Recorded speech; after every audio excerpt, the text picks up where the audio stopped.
विषय से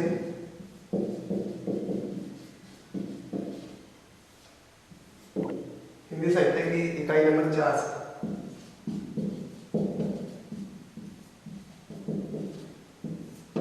इकाई 4 से पढ़ेंगे अपने। सबसे पहले बात कर लेते हैं हिंदी साहित्य के इतिहास की, जिसमें सबसे पहला जो इतिहास ग्रंथ लिखा गया है किसने लिखा, इतिहास ग्रंथ कौन सा है, किस भाषा में लिखा गया, इसके बारे में देखते हैं अपने। तो जो पहला इतिहास ग्रंथ लिखा वह इतिहासकार थे ग्रासा तासी। हिंदी साहित्य का प्रथम इतिहास ग्रंथ ग्रासा तासी ने लिखा। ये पेरिस से थे, पेरिस से, और इन्होंने अपने इतिहास ग्रंथ को नाम दिया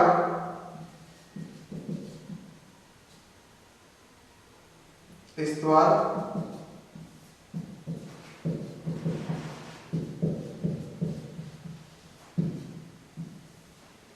दतालित रेव्यूअर एंडुई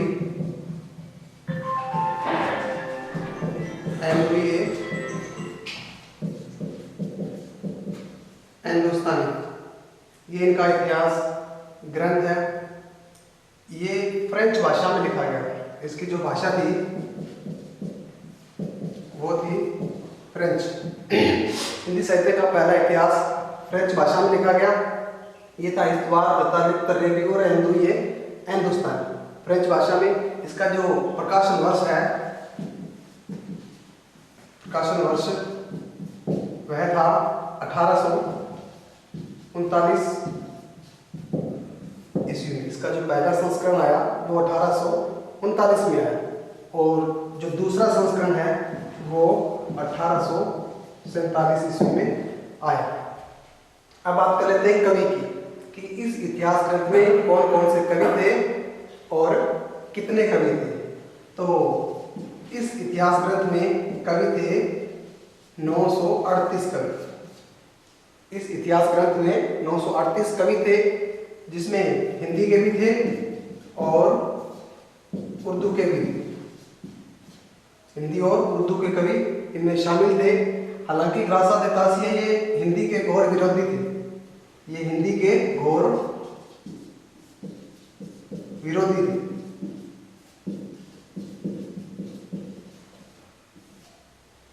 और एक दूसरी बात और कि इस ग्रंथ में काल विभाजन का कोई प्रयास नहीं किया गया।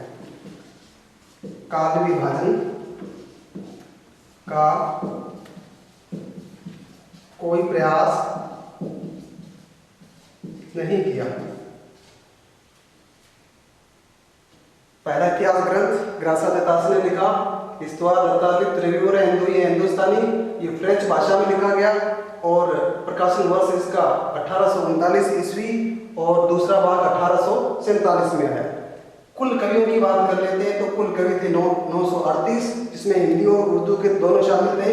और ये हिंदी के घोर विरोधी थे और उर्दू के पक्षपाती थे।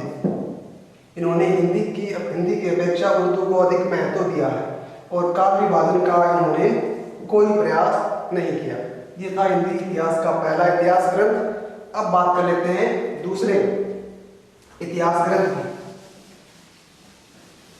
जिसमें मैं आपको बताऊंगा कि दूसरा जो इतिहास ग्रंथ है वह किसने लिखा और कब लिखा गया और कौन सा था। तो सबसे पहले मैं उस इतिहासकार का नाम लिख देता हूं। वह थे शिव सिंह सेगर। दूसरे इतिहासकार थे शिव सिंह सेगर, और इन्होंने अपने इतिहास ग्रंथ को नाम दिया शिव सिंह सरोज।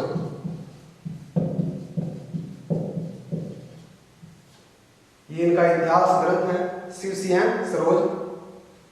और इसका जो प्रकाशन वर्ष है, प्रकाशन वर्ष वह था 1843 ईस्वी में। शिव सिंह सरोज का प्रकाशन वर्ष 1883 ईस्वी में था। और ये जो ग्रंथ था ये हिंदी साहित्य का पहला इतिहास ग्रंथ था हिंदी भाषा में। हिंदी भाषा में लिखा गया इतिहास का ये पहला ग्रंथ था। मैं लिख देता हूँ, हिंदी साहित्य का हिंदी में लिखा गया, हिंदी देवनागरी में लिखा गया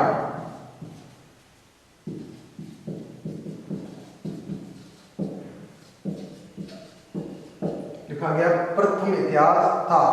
हिंदी देवनागरी में लिखा गया प्रथम इतिहास ग्रंथ की बात कर लेते हैं तो वो है शिव सिंह सरोज और लिखा शिव सिंह सेगर ने। नाम से ही पता चल जाएगा आपको। इसका जो प्रकाशन वर्ष है वो 1883 है। और इसमें जब कवियों की बात करते हैं तो इसमें लगभग 1000 कवि इन्होंने शामिल किए हैं। लगभग 1000 कवि शामिल किए और इस 1000 कवि में सभी हिंदी से थे, सभी हिंदी से थे। उर्दू का एक भी कवि शामिल नहीं था। उर्दू का एक भी कवि शामिल नहीं था। ये था हिंदी साहित्य का दूसरा इतिहास ग्रंथ। शिव सिंह सरोज ने लिखा, प्रकाशन वर्ष 1883 और ये देवनागरी में लिखा गया हिंदी का प्रथम इतिहास था।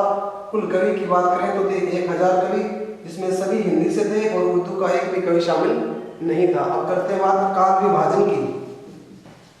तो इसमें भी इन्होंने काल विभाजन का कोई प्रयास नहीं किया। ग्रासा बेतासी ने भी नहीं किया और इन्होंने भी काल विभाजन का कोई प्रयास नहीं किया। तो ये था हिंदी साहित्य का दूसरा इतिहास ग्रंथ। अब अपने अगले इतिहास ग्रंथ की ओर चलते हैं। हिंदी साहित्य का जो तीसरा इतिहास ग्रंथ लिखा गया उसकी बात करते हैं। वह किसने लिखा? तो जो तीसरा इतिहास ग्रंथ था वह था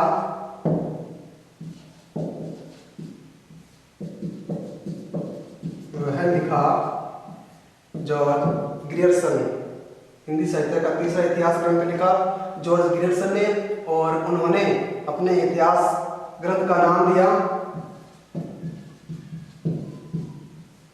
the modern vernacular literature of Hindustan, the modern vernacular literature of Hindustan. ये इनके इतिहास ग्रंथ का नाम है और इसकी जो भाषा थी वह थी, नाम से ही पता लग रहा है, वह अंग्रेजी थी।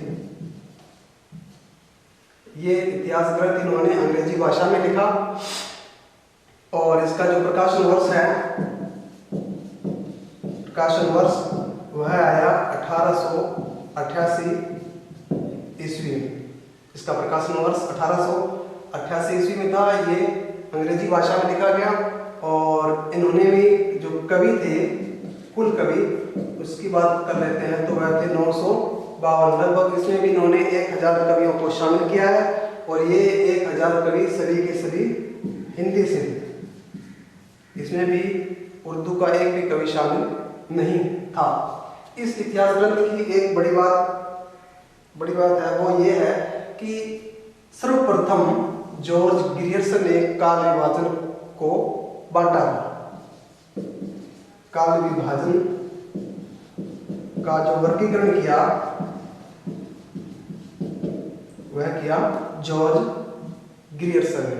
हिंदी साहित्य प्रश्न काफी बार पूछा गया है कि हिंदी साहित्य में काल विभाजन का प्रथम वर्गीकरण किसने किया, तो वो था जॉर्ज ग्रियर्सन ने। ये अंग्रेजी में लिखा गया 11 अध्यायों में। इस इतिहास ग्रंथ में 11 अध्याय है।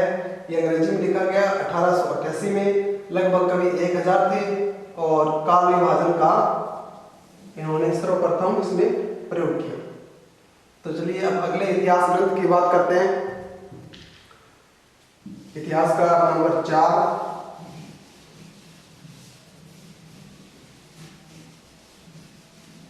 जो चौथे इतिहासकार थे वह थे मिश्र बंधु।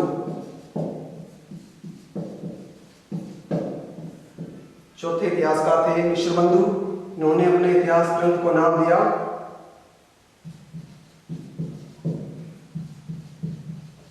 मिश्रबंधु विनोद। जैसा कि नाम से ही पता चल रहा है, मिश्रबंधु विनोद। इसका जो प्रकाशन वर्ष है, सभी इतिहास ग्रंथों में आपको प्रकाशन वर्ष याद होना चाहिए, और दूसरा वह किस भाषा में लिखा गया और उसमें कितने कवि शामिल थे। ये 3-4 बातें आपको याद करनी पड़ेगी। इसका जो प्रकाशन वर्ष है वह था 1913 ईस्वी। 1913 ईस्वी में ये 4 भागों में लिखा गया। इसके 4 भाग हैं। जो प्रथम भाग आया था वो 1913 था। 4 भागों में बांटा गया इसको। इसका प्रकाशन वर्ष 1913 है, और इस इतिहास ग्रंथ, ये सबसे बड़ा इतिहास ग्रंथ है। ये मैं लिख देता हूँ, ये सबसे बड़ा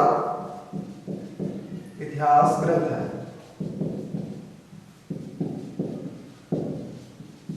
हिंदी साहित्य का सबसे बड़ा इतिहास ग्रंथ 1913 में लिखा गया, मिश्रबंधु विनोद, और इसको लिखा मिश्रबंधु ने। ये 3 भाई थे, 3 बंधु थे।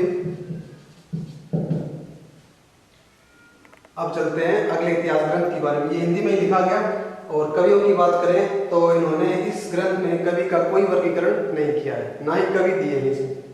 तो चलो अब अगले ग्रंथ की जो मैं बात कर रहा हूं, इतिहासकार नंबर 5,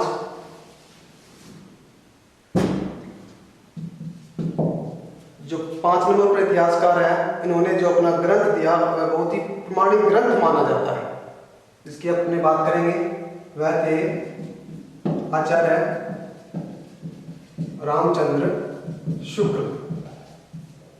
आचार्य रामचंद्र शुक्ल, इन्होंने अपना जो इतिहास ग्रंथ दिया वह दिया हिंदी साहित्य का इतिहास। इस नाम से यह जाना जाता है, हिंदी साहित्य का इतिहास।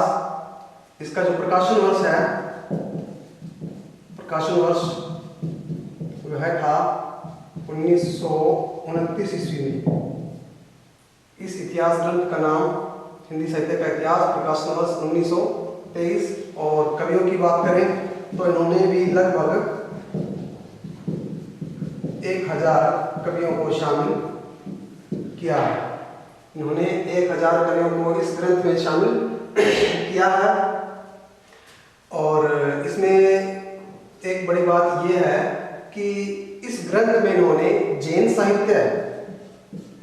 साहित्य और सिद्ध साहित्य और नाथ साहित्य, इन तीनों साहित्यों को इस ग्रंथ में इन्होंने शामिल नहीं किया है। एक प्रकार से देखें तो जैन, सिद्ध और नाथ साहित्य को इन्होंने साहित्य की कोटि में नहीं माना है। इस ग्रंथ में ये बड़ी बात है कि जैन, सिद्ध और नाथ साहित्य को इस ग्रंथ में साहित्य की कोटि में इन्होंने इसको नहीं रखा है। दूसरी बात कर लेते हैं इस नाम से लेकर। सबसे पहले आचार्य रामचंद्र शुक्ल ने हिंदी शब्द सागर की भूमिका लिखी। हिंदी शब्द सागर की भूमिका में एक लेख लिखा जो कि यही था, है ना। आगे चलकर इसका नाम ये पड़ा। सबसे पहले इन्होंने ये लिखा और फिर इसका नाम रूपांतरित करके इन्होंने कर दिया हिंदी साहित्य का विकास। ये कई बार पूछा गया है।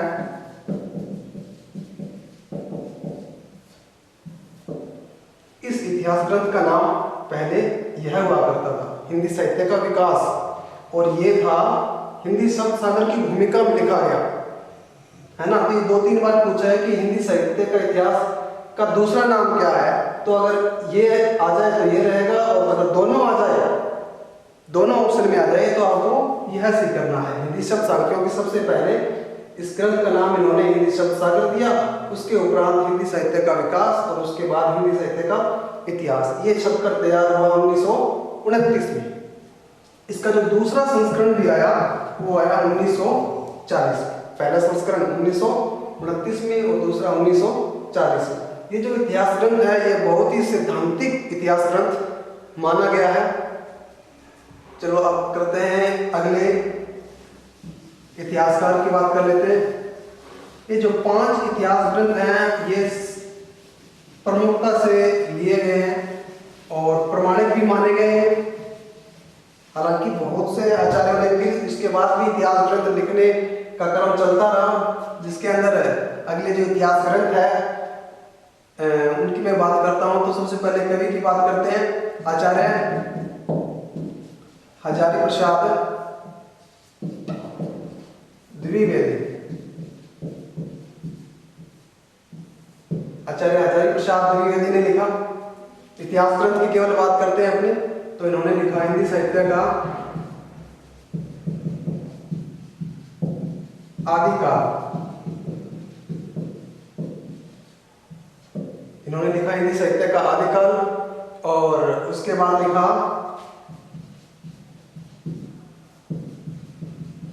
हिंदी साहित्य की भूमिका।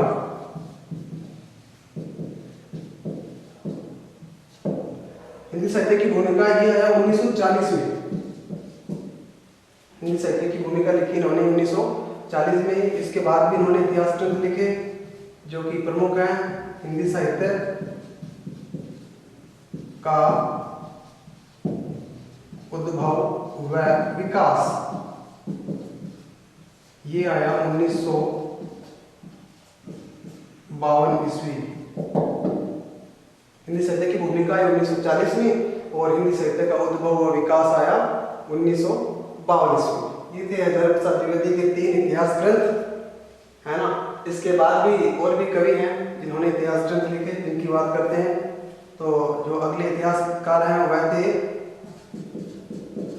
गणपति चंद्र गुप्त।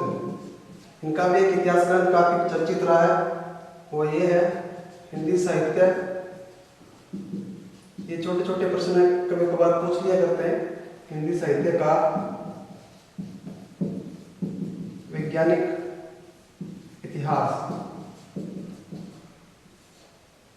हिंदी साहित्य का वैज्ञानिक इतिहास ये आया 1965 में। हिंदी साहित्य का वैज्ञानिक इतिहास 1965 में आया। ये लिखा गणपति चंद्र गुप्त ने। आगे जो है वह है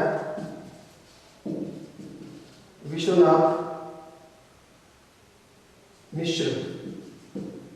विश्वनाथ मिश्र इन्होंने लिखा हिंदी साहित्य। ये इतिहास ग्रंथ आपको याद होने चाहिए सभी। हिंदी साहित्य का अतीत। विश्वनाथ प्रसाद मिश्र ने लिखा हिंदी साहित्य का अतीत और हिंदी साहित्य का वैज्ञानिक इतिहास लिखा गणपति चंद्र गुप्त ने। अगले इतिहास ग्रंथ की बात करते हैं तो डॉक्टर रामकुमार वर्मा, इन्होंने भी एक उपन्यास अपना एक इतिहास ग्रंथ दिया है जो कि है हिंदी साहित्य का आलोचनात्मक। हिंदी साहित्य का आलोचनात्मक इतिहास। ये है डॉक्टर रामकुमार वर्मा का। ये लिखा गया 1938 ईस्वी में। 1938 ईस्वी में लिखा हिंदी साहित्य का आलोचनात्मक इतिहास और ये लिखा हिंदी साहित्य का वैज्ञानिक इतिहास 1965 में। ये गणपति चंद्र गुप्त का है और विश्वनाथ प्रसाद का हिंदी साहित्य का अतीत है। तो ये है हिंदी के इतिहास ग्रंथ जो कि मुख्य रूप से मैंने आपको बताए हैं, है ना। तो चलो अगला जो टॉपिक रहेगा अपना वो बात कर लेते हैं काल विभाजन की। जैसा कि मैंने पहले बताया आपको कि जो सर्वप्रथम काल विभाजन का जो प्रयास किया वह थे जॉर्ज ग्रियर्सन, लेकिन वह प्रमाणिक नहीं माना गया। वह प्रमाणिक नहीं माना गया। जो प्रमाणिक काल विभाजन माना जाता है वह था आचार्य रामचंद्र शुक्ल का। आचार्य रामचंद्र शुक्ल ने जो काल विभाजन किया है वो मैं आपको बता रहा हूं, वह प्रमाणिक माना गया। काल विभाजन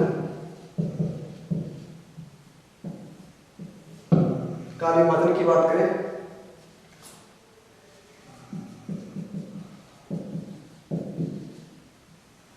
आदिकाल को इन्होंने वीरगाथा काल नाम दिया है। यहां मैं लिख देता हूं आदिकाल। ये आदिकाल के नाम से जाना जाता है, जिसको आचार्य रामचंद्र शुक्ल ने वीरगाथा काल नाम दिया है ना। ये था 1050 विक्रम संवत। ये आपको ध्यान देने योग्य बात है, इन्होंने विक्रम संवत में दिया। विक्रम संवत 1050 से 1375 विक्रम संवत, 1050 से 1375 विक्रम संवत, ये था आदिकाल, इसे वीरगाथा काल नाम दिया जाता है। जो दूसरा काल विभाजन है इसके बाद आया वह था भक्ति काल। भक्ति काल, जो भक्ति काल आया वह 1375 विक्रम से यहां से 1700 विक्रम संवत, 1375 विक्रम संवत से 1700 विक्रम संवत भक्ति काल कहा जाता है। इसके बाद आया रीति काल। जो रीति काल आया वह आया 1700 से 1700 विक्रम संवत से 1900 विक्रम संवत। 1700 विक्रम संवत से 1900 विक्रम संवत में ये आया रीति काल। इसके बाद गद्य काल, जिसे आधुनिक काल भी कहते हैं। आधुनिक काल, रामचंद्र शुक्ल ने आधुनिक काल को गद्य काल नाम दिया। ये था 1900 विक्रम संवत से 1984 विक्रम संवत तक। तो जो आदिकाल का जो काल है, समय रहेगा, वह 1050 विक्रम संवत से, ये ध्यान रखना, विक्रम संवत से 1375 विक्रम संवत, और भक्ति काल 1375 विक्रम संवत से 1700 विक्रम संवत, और इसके बाद रीति काल का समय है 1700 विक्रम संवत से 1900 विक्रम संवत, और आधुनिक काल जिसे गद्य काल कहा जाता है ये आया 1900 विक्रम संवत से 1984 विक्रम संवत। इसके बाद भी काल विभाजन है, लेकिन वो अपने अगले BA सेकेंड ईयर में पढ़ेगी, वो आगे बात करेंगे। तो चलो अब अपने अगला जो टॉपिक रहेगा काल विभाजन के बाद। ये काल विभाजन आप अगर ईस्वी में इसको बनाना चाहो तो ईस्वी में बना सकते हो, है ना। आप इनमें से -57 वर्ष कर लीजिए। -57 वर्ष करेंगे तो आपको ईस्वी आ जाएगा।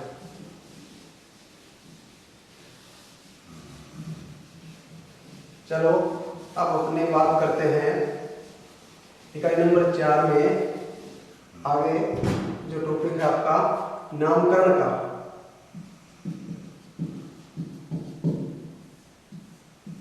नामकरण का, आदिकाल को नामकरण किस किस ने क्या दिया है।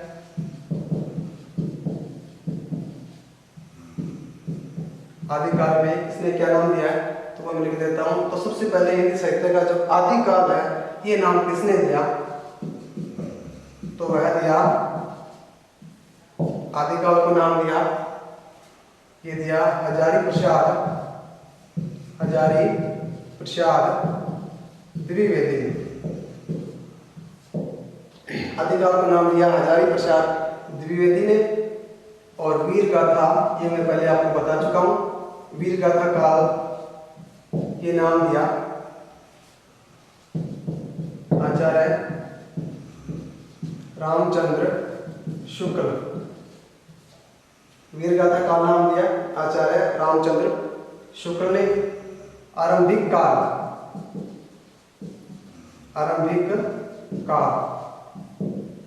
आदिकाल को आरंभिक काल नाम दिया मिश्र बंधु ने दिया। आरंभिक काल को कहा मिश्र बंधु, और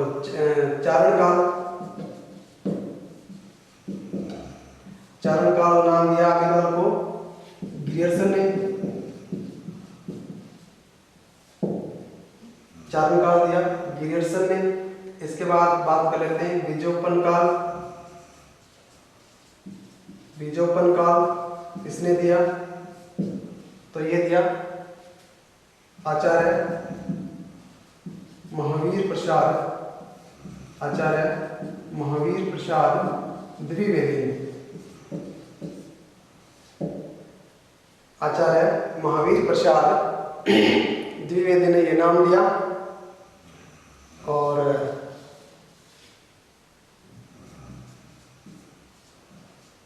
सिद्ध सामंतवाद,